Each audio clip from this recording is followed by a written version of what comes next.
Hi, and welcome back to Old Soul Podcast. So today I will be talking about the final chapter in the Hunger Games, not including the newer releases that came out in the last couple of years, and the one that will be coming out soon, but basically Katniss's journey in perspective.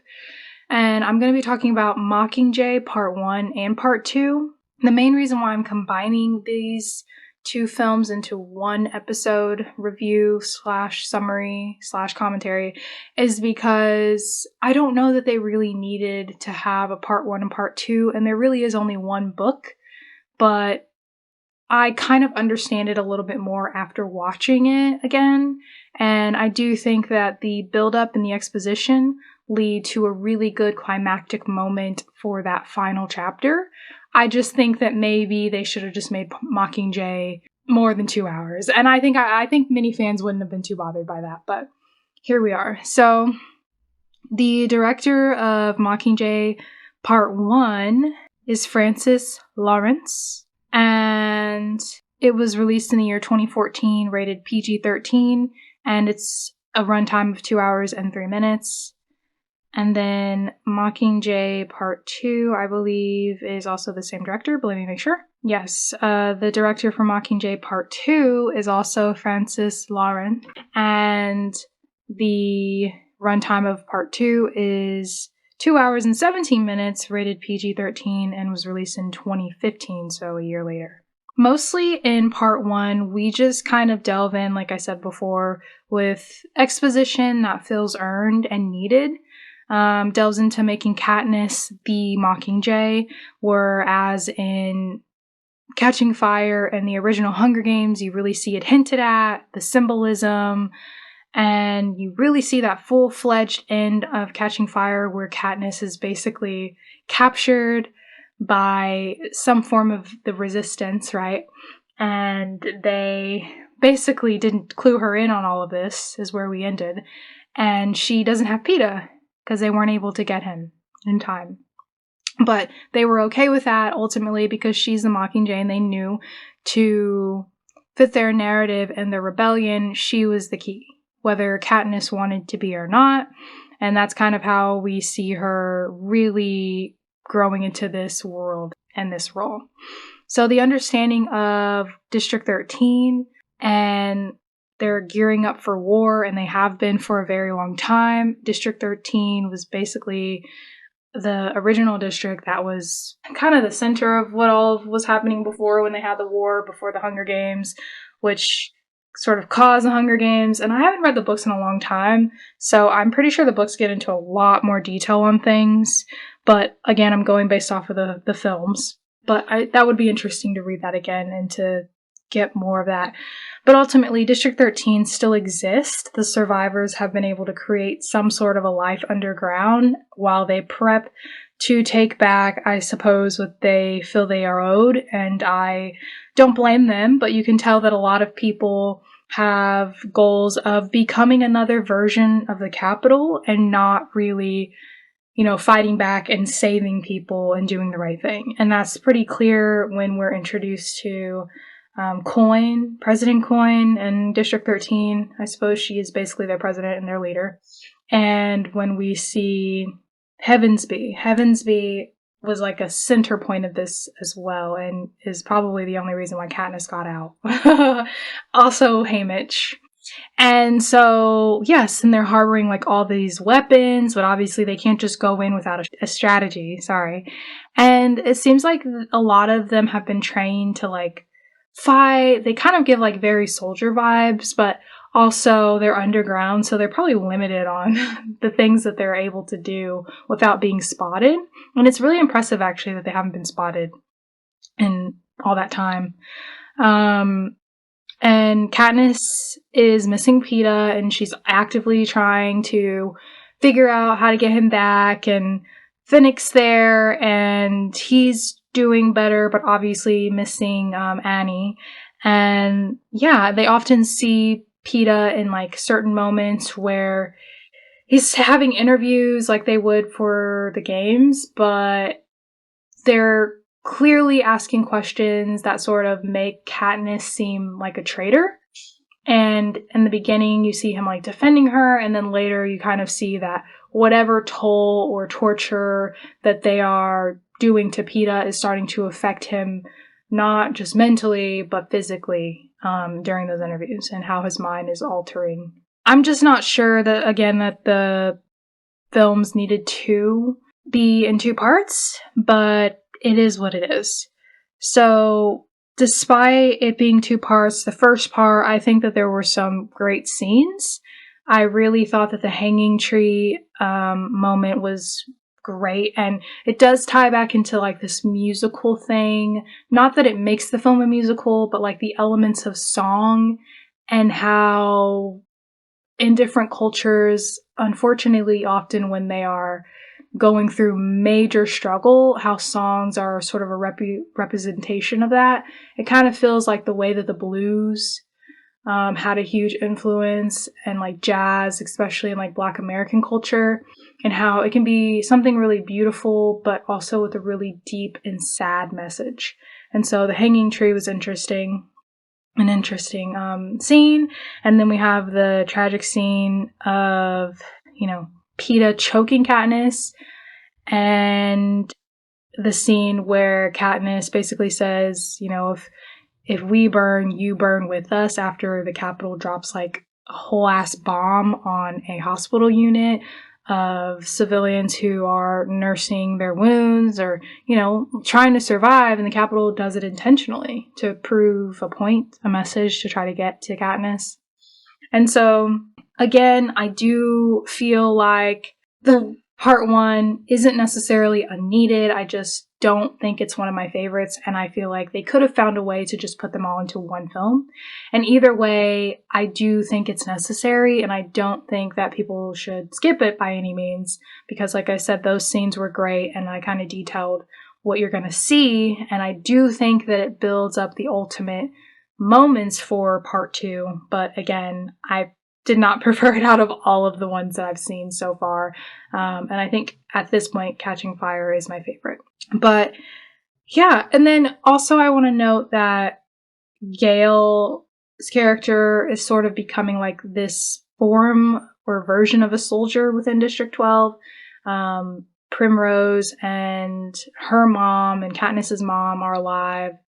Katniss visits home because she manages to get out of District 13 every now and again, when they are visiting places. I guess you could call it sort of like traveling for surveillance and like trying to get videos of Katniss, like being empowering for like their propaganda in a way, to uplift the people and to follow her message, to sort of push the rebellion. And so they have her in like the suit and everything that Effie had, but the original person who designed that for her was tragically killed. He also did all of the other outfits for her that were not only beautiful and intricate, but had a deep message and form of symbolism, and it's just unfortunate that they killed him because of it. It also shows, like, despite Katniss being really pissed off about the fact that they didn't manage to get Peeta, she really does try to be this version of the Mockingjay if it means that they can get Peeta back and it means that her family will be safe.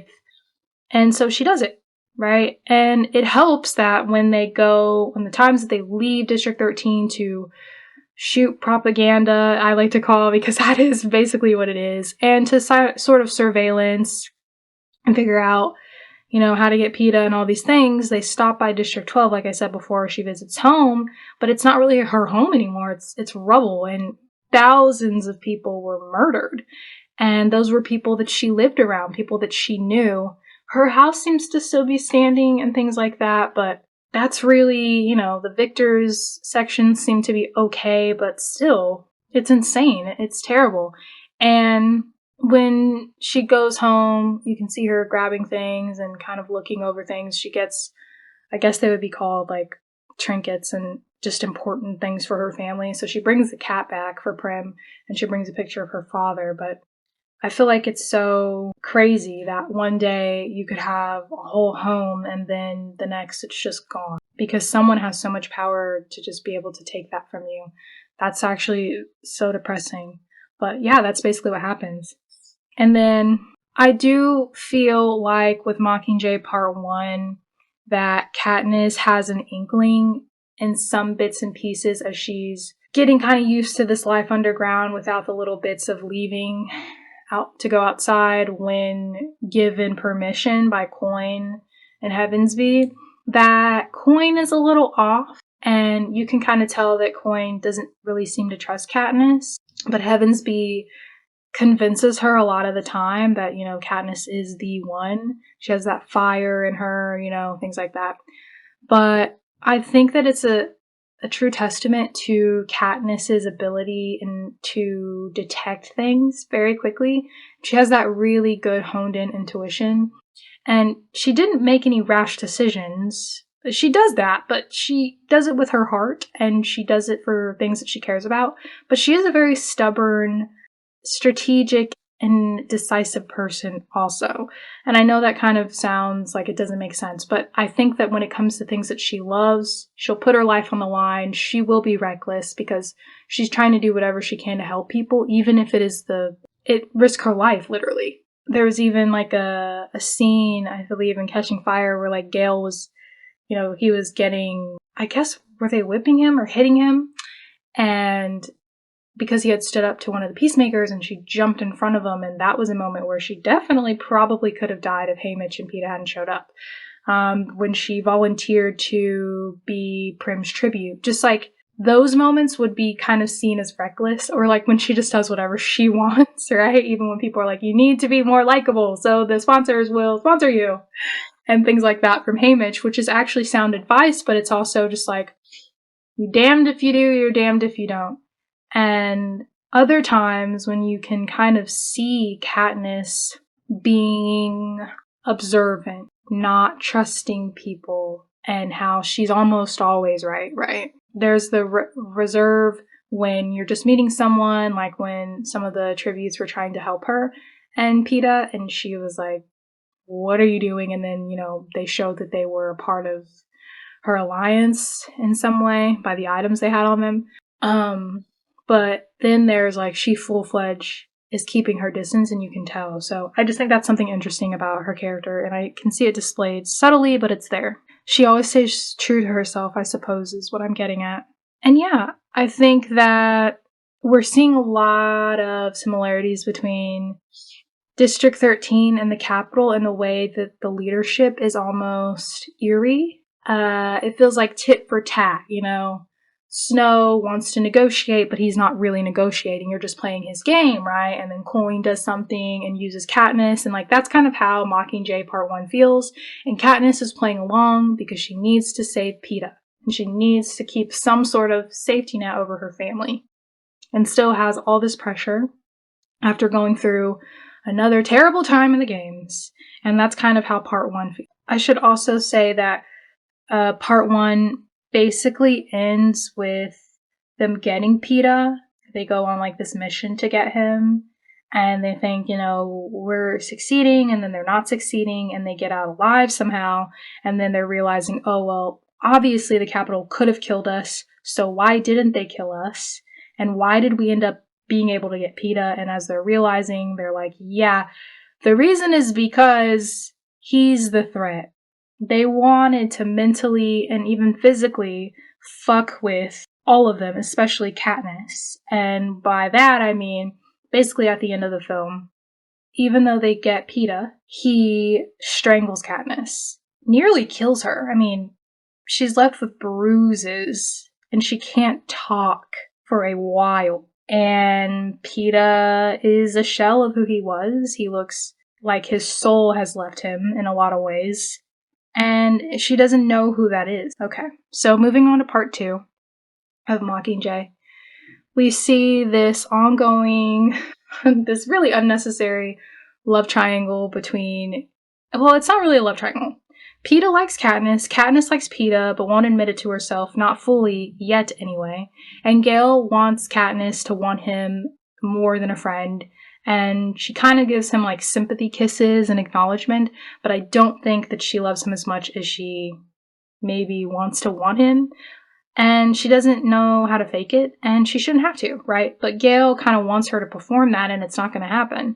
And I'm only mentioning this because of something that we see in a lot of these films is the relationship between Peeta and Katniss and how, in many ways, it has saved them. And I didn't mention this in my last review with Catching Fire, but there was a slight mention of Peeta even telling the Capitol that Katniss was pregnant, subtly bringing up the baby, hoping that might save her and they wouldn't put her in the games. And they still did. But you could see like the outcry from the Capitol citizens, pretending they care about people, which like Katniss shouldn't have to be pregnant for you guys to care that you're going to put her in the games for your entertainment to die. Okay? But again, she's not pregnant. That was just a method to try to save her. And again, it didn't work. And it does come up a little bit in Mockingjay Part 1. Like one of the citizens is like, what about the baby or whatever? And she makes up some excuse. But I'm saying all this because I think that it all correlates to their survival for the longest time. I'm not saying that I don't think Gale would have helped Katniss just from a friendship point of view, but I do think that his emotion and maybe even like his humanity is somewhat rooted in his connection with Katniss and seeing all the things she's been through and been able to do. And I think Gale in a way wants to do that too.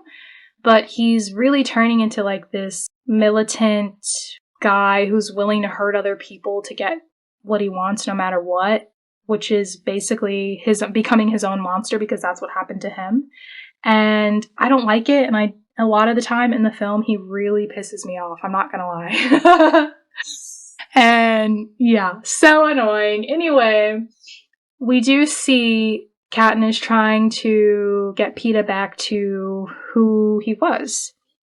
And it's hard because he is trying to kill her every chance he gets. And he's throwing these digs at her and, they're trying to get testing on him. She's trying to heal from him choking the shit out of her, literally. And she's happy that he's there and she can see him, and he's safe, but he's not who she knows and she can't be fully herself around him. And he's saying really hateful things to her. Her family or, friends are going in and talking to him like Primrose and it's not working. And it made me think of how Haymitch was saying, you'll never be good enough for that boy. Not because he doesn't like or care for Katniss, but because it's true. And maybe that's not how it always, will be in the future. And if we had gotten other films with these two and their perspective, but their love is so interesting and it blossoms and it grows and they have no choice but to love each other through all the worst because they're going through some of the worst things anyone could go through. Like there was no crush and puppy love, and I don't know that in District 12 that they ever would have had that either because they were trying to survive, And I feel like with time you feel that they earn that love and respect with each other. But Peeta also has a little bit of a strategic streak, okay? Like he definitely is well thought out and planned and strategic, and I can see it in bits and pieces as I go back and watch the films. And I think that while he is a very kind and lovable person, he does consider people often, he is not like without his strengths in ways that aren't just being super kind, right? And I don't think people bring that up enough. He is very, I don't want to use the word manipulative because I feel like it has a little bit of a negative connotation, but the way that he strategically got them to love him even more, like he didn't even need to try, honestly, I don't think so, but like he added to it to save himself and others, mostly Katniss, right? And I think there's something kind of really interesting about that. And then Katniss, like, yes, she faked a lot of things about who she is in a way, like they all did, but like for the most part, I think Joanna, because she also gets rescued with Peeta, and she seems to be the same Joanna. Obviously, she was tortured and her head was shaved, but she even says, like, what sucks about all of this and all the attention you're getting and stuff like that is that it's real. It's real. Annie and Finnick have like a whole beautiful wedding, and in part 1, Finnick had went into details about how when they would win the games, it didn't end their suffering, and how he was pimped out basically for his body. And I'm pretty sure I mentioned this before, but just like remembering how young they are and how the catching fire, that Hunger Games felt personally terrible, more terrible than the first one, because they know those tributes. They've been torturing them, however they've been torturing them for years, and then forcing them back into the games, and there's something heinous and malice and just extremely horrendous about that. And so when, he brings that up, and then you see later in Mockingjay Part 2 how he gets such a beautiful moment with Annie, someone that you can tell that he really cares about, and how Katniss, in a lot of ways, really does fight for Fennec. I mean, she agreed to be the Mockingjay in Part 1, but she had some requirements, and a lot of them, besides her wanting Peeta back and, them taking care of her family, was them taking care of her friends. And in a way, they have these deep bonds that you can't really help but be friends, right? And you see Beatty in the background, another tribute, doing a lot of technical stuff and breaking and hacking into systems of the Capitol. And you see his knowledge, you see the thoroughness and the way that they work as one to survive, to fight back. But all of those relationships I just wanted to bring up because they really do make the films incredible, and the writing is phenomenal, and it makes me want to reread the books, so I'll probably do that again. But as we get deeper into Part 2, basically Finnick, one of the head marshal guys, played by an incredible actor, but I cannot think of his character name to save my life, and then a few other characters who are soldiers and have been in a group together and friends that they meet in Part 1, where they're doing all those like video propaganda. They sort of have a team. In Part 2, I feel like you really, really see how they have to journey through different districts, or I suppose certain parts that were once districts, and now they just feel isolated and almost like they were left there, and it looks kind of like doomsday. Like, you can tell that things are coming to a head as they're getting closer to the Capitol, basically. And they're filming it. Katniss is in her, like, Mockingjay suit, and Peeta's there, but he's, like, handcuffed, because every chance he gets, he's, like, trying to fucking kill Katniss, which is so weird and layered. And then you have Gale kind of being annoying every 5 seconds, because Peeta and Katniss kind of still obviously care about each other, and that bothers him. And you see how, again, even with, like, to some extent, some of them are strangers, others aren't, how they're working together to get to the Capitol and kill Snow.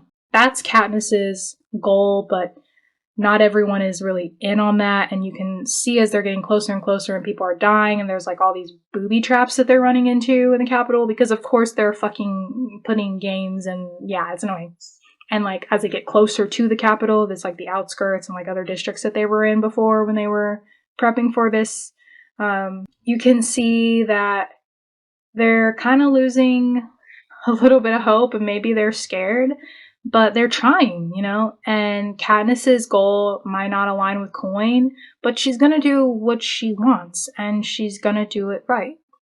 They get some helping hands from people that have been in Snow's life since he was younger, and you see some characters like that make more sense to me after having seen other films that have recently come out that didn't make so much sense to me then.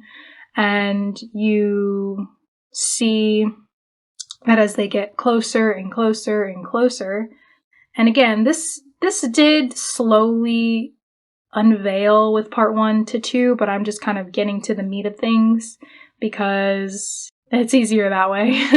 But just know that the pacing was good. It didn't just jump into this super quickly, but I think with Part 1 into Part 2, you kind of do see the pace increase, but the build-up in Part 1 really does, in a lot of ways, help Part 2. I just don't know that Part 1 needed to be a thing. I think that they could have just made one long film and people would have enjoyed it. But here we are. And the main thing at this point that I think Katniss is balancing when they finally get to the Capitol after surviving all the booby traps and people dying, and they were freaking in the tunnels, and people were getting snatched up by freaking laser beams, and Finnick died, and they released what do they call them? They're kind of like hounds, but they're experiments that are being released when Snow realizes they're getting close, and they kill a lot of people, including Finnick. The heartbreaking scene. Let's not dwell on it, because I'll start crying. And honestly, a lot of the deaths that happen are sad, even the ones where we haven't really known that character for a while, because it's just so unnecessary. And unfortunately, that is what comes with a war. And maybe too many people are okay with that who are in power, and that's a problem. They're somewhere where it's like a safety net, a hideout for the time being. They finally get there after all that. I think it's Gale, Katniss, Peeta, and like maybe one or two other people who are helping them, who maybe used to live in the capital and had to escape, and they just have their own stories of the capital, and they're helping now that they're taking refuge with District 13. And they kind of went rogue from Coin's original plan that they went there for. And that's when I was saying how Katniss had a different plan in mind, and eventually they all just followed her because the person who was in charge when they started had died, and he gave permission over to Katniss, and so they just followed her lead. And ultimately, why not trust her if that original soldier, I think his name was Boggs, gave that to her? And we kind of go from there. And then as they hone in, you can see Capitol civilians are losing their fucking mind outside, and the Capitol is telling them to get to the gates or whatever. They've gotten into our home. And I think this moment it sort of humanizes everything and everyone and all that's been happening, right? So like those same people that are now desperate and scared and running towards who they assume is their basic fucking savior, President Snow, are really at a disadvantage, and they're trying to clear out the square to protect them or whatever, and they're worried about their children, and they never really had to worry about that there for a long time because they were murdering children for sport and entertainment, and they were enjoying that. And a lot of those Capitol civilians had a lot more power than people in other districts who were abusing that power and the tributes. And to see them there asking for help is both terrifying because the people that they believe in are terrible people, and I just know at the drop of the hat they wouldn't give a damn about them if it didn't serve them. And on the other hand, it's just like, wow, people really do change when it affects them and not when they're doing it to other people, right?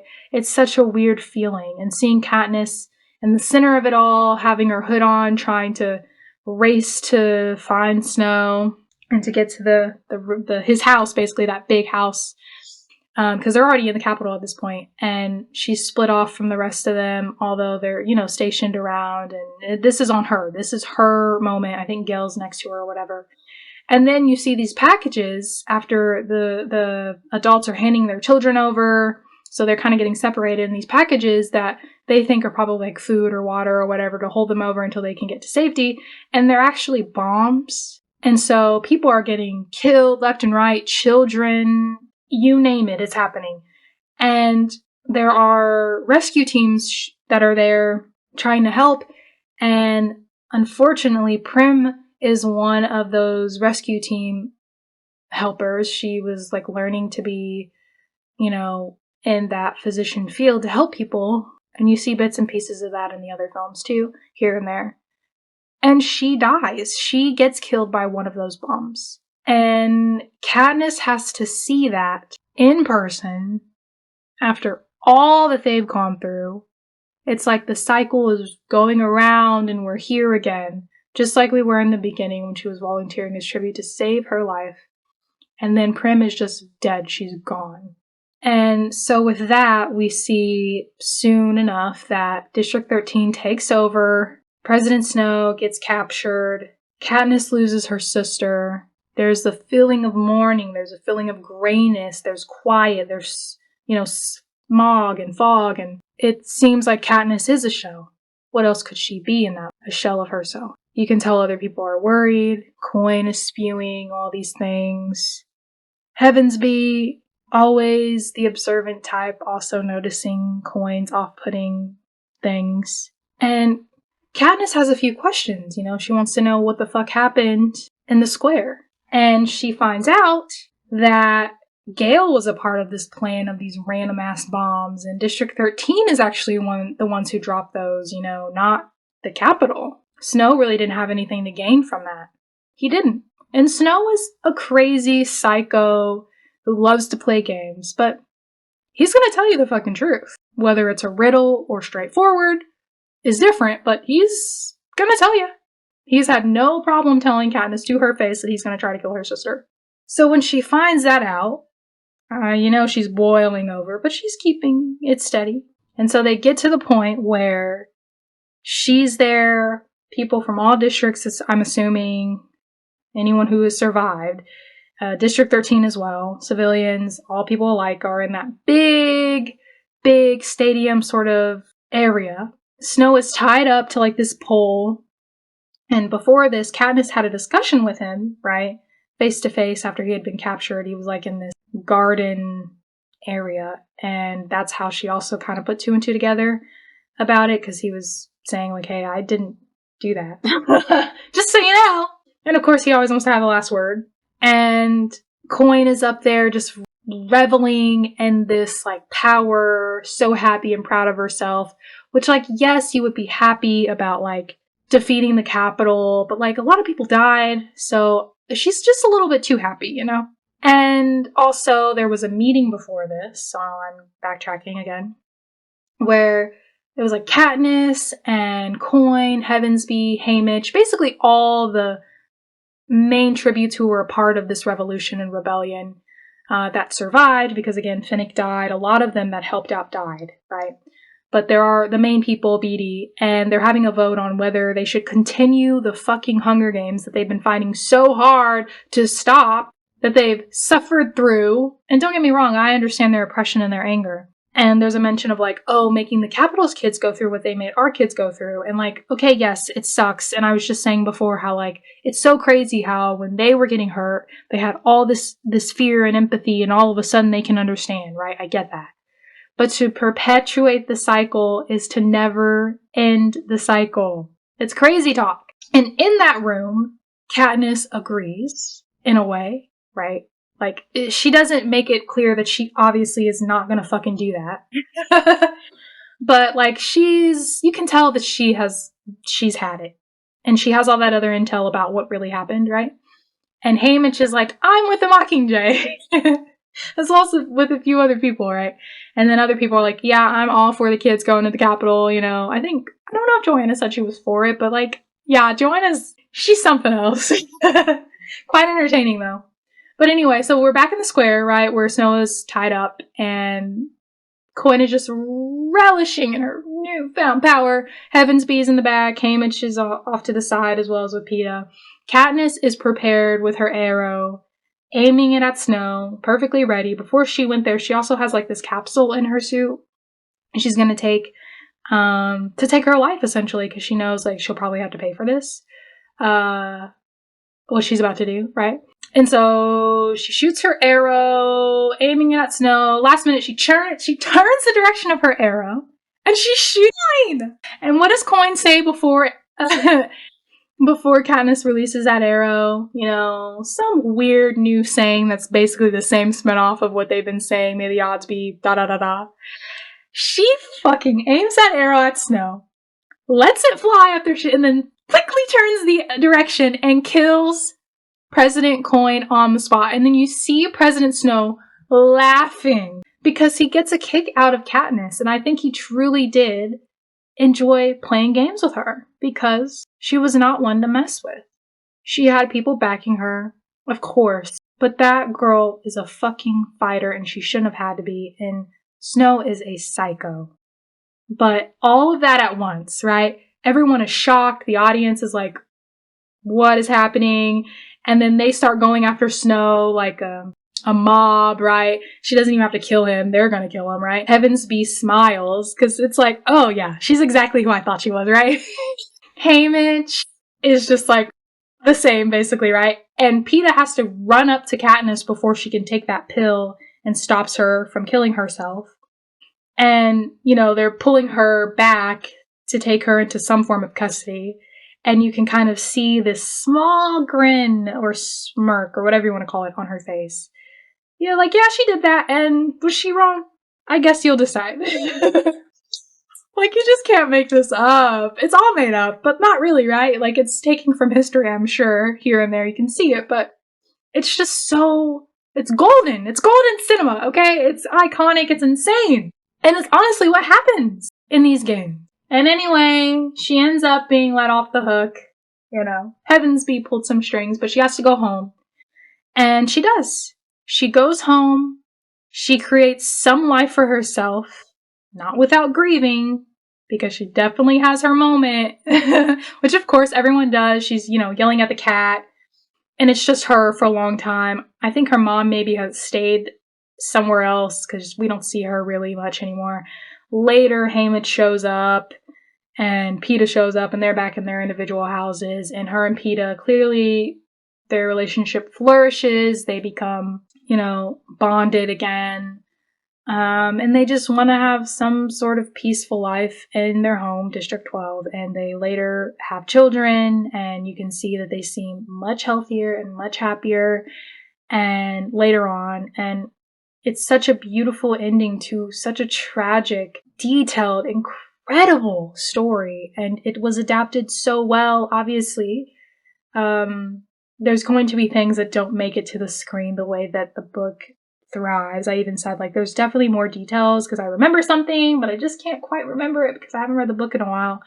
But it's just, overall, this was such a successful sequel and franchise, and I really, really enjoyed watching these films again and doing a review as an adult. And I will say that Catching Fire is my favorite, but they all did have a really good feel and purpose. Again, it's debatable about part 1, but I don't think it was useless at all. I think there's a lot of really good stuff in there. I just feel like sometimes studios will split up one book and make 2 movies to milk that last thing, and they don't necessarily need to do that. But the directors of these films did a great job. I think there was a different director of the first film. I'd have to go back and check, but the whole team did incredible with wardrobe, the casting, the way that the films kept being good. You know, sometimes it falls off, but that didn't happen. And yeah, I really enjoyed it, and I hope that you maybe will go watch it if you haven't seen it, or will enjoy this review. And I enjoyed doing a really long review series with you guys. I know that I said I do need to do the newer film. I think it's the Songbirds one. I don't think I've read that book. Because I don't think it came out around the same time as the other ones, or maybe it did, I just don't remember.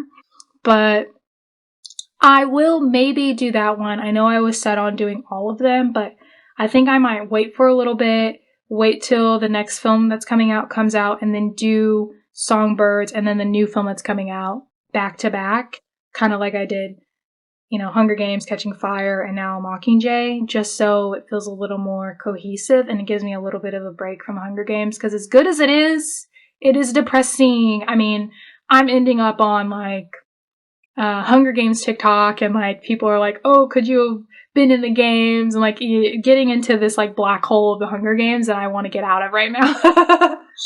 It's been great, but I need a minute. I need a minute away from the edits. And anyway, thanks again, and we'll meet again. I'll probably be doing some captivating trailers, some other reviews for films that I watched and enjoyed to start off, a new year. And I'll get back into those other films at some point, and I'll just do them back to back. And if it's taking a while, just remind me in one of these video comments. Thanks again. Bye!